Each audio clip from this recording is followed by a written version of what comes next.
Apakah isolasi mandiri itu? Isolasi mandiri adalah upaya mencegah penyebaran COVID-19 dengan berdiam diri di rumah sambil memantau kondisi diri kita, seraya tetap menjaga jarak aman dari orang sekitar. Siapa yang perlu diisolasi mandiri? Siapapun yang mengalami gejala seperti demam, batuk atau pilek, nyeri tenggorokan, atau gejala penyakit pernapasan ringan lainnya, atau termasuk dalam kategori ODP atau orang dalam pemantauan, yaitu orang yang pernah berkontak erat dengan pasien positif COVID-19 dan atau orang dengan riwayat perjalanan dari negara atau transmisi lokal COVID-19.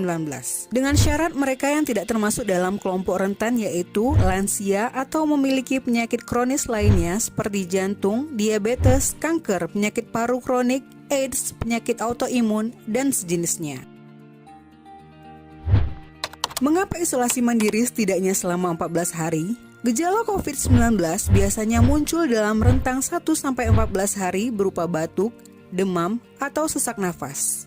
Dalam selang waktu itu, kondisi orang diduga terinfeksi COVID-19 akan diisolasi dan dipantau di rumah sakit, rumah, atau tempat lain. Untuk memastikan infeksi akan dilakukan tes beberapa kali. Apa yang perlu dilakukan selama isolasi mandiri? Tetap berada di rumah dan jangan keluar kecuali untuk mencari pertolongan medis. Gunakan kamar terpisah dan selalu jaga jarak setidaknya 1 meter dari anggota keluarga lain. Selalu gunakan masker selama masa isolasi mandiri dan ganti masker secara rutin apabila basah atau kotor. Lakukan pengukuran suhu harian dan observasi gejala seperti batuk atau kesulitan bernafas. Hindari berbagi peralatan makan seperti piring, sendok, garpu, dan gelas. Perlengkapan mandi seperti handuk atau sikat gigi, dan juga pakaian dan selimut. Terapkan perilaku hidup bersih dan sehat seperti makan makanan bergizi, rajin mencuci tangan dengan sabun dan air mengalir, serta melakukan etika batuk dan bersin. Upayakan berada di ruang terbuka dan berjemur sinar matahari setiap pagi. Jaga kebersihan rumah dengan cairan disinfektan terutama untuk area atau permukaan yang sering tersentuh tangan. Hubungi fasilitas kesehatan bila sakit memburuk seperti mengalami sesak nafas.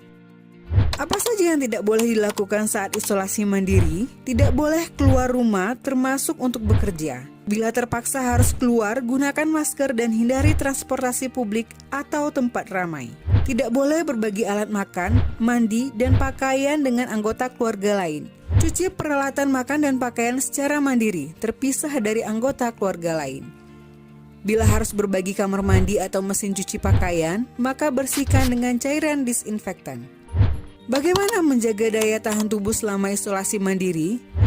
Tetap terapkan pola hidup sehat antara lain dengan makan makanan bergizi seimbang, perbanyak buah dan sayur, istirahat cukup, lakukan olahraga ringan, dan hindari merokok atau minum alkohol. Isolasi mandiri bukanlah sesuatu hal yang sulit, namun membutuhkan komitmen, baik dari diri sendiri maupun keluarga dan orang terdekat. Orang yang menjalani isolasi dapat mengalami kesepian, kekhawatiran, dan ketidaknyamanan saat mengalami gejala sakit. Maka, mereka perlu dibantu, didukung, dan diberi semangat. Mari saling berempati, perkuat solidaritas, dan bersama kita melawan corona.